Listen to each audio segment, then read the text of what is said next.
Welcome everyone. This is a clock I made for a friend of mine. He is giving this to a co-worker of his that is leaving his place of work. Using a piece of American white oak, I cut a rectangle piece about 20 centimeters by 60 centimeters to work with.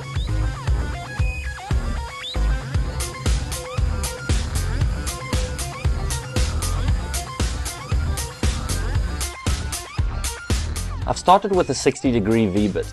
I'm using this to create more defined letters. I'm also using the same bit to carve the clock numbers.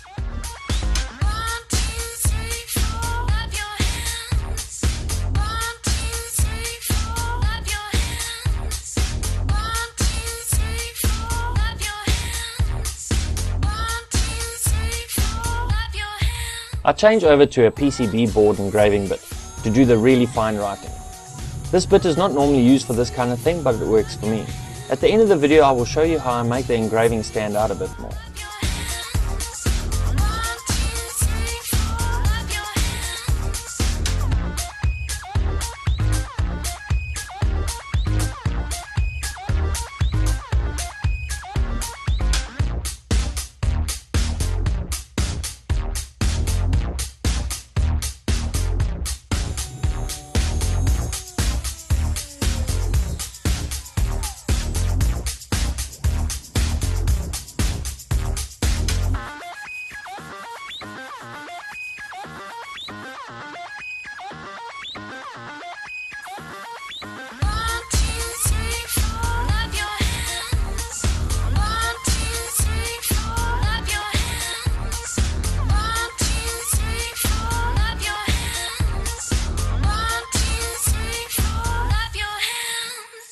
Now it's time for another tool change.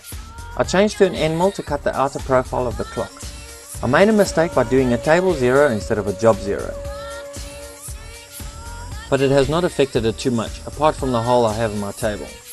A small adjustment to the program and everything turned out alright.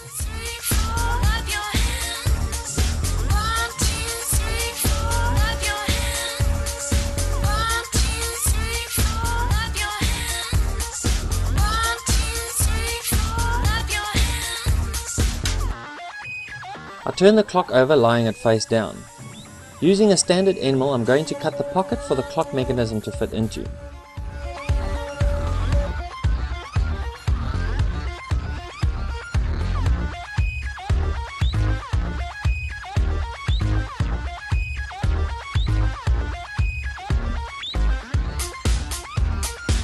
This is what a keyhole bit looks like. It's fairly simple to use, but the trick for good results is to program the machine to enter and exit at the same point. And because I'm new to YouTube, I didn't take a close-up shot of the keyhole in the end.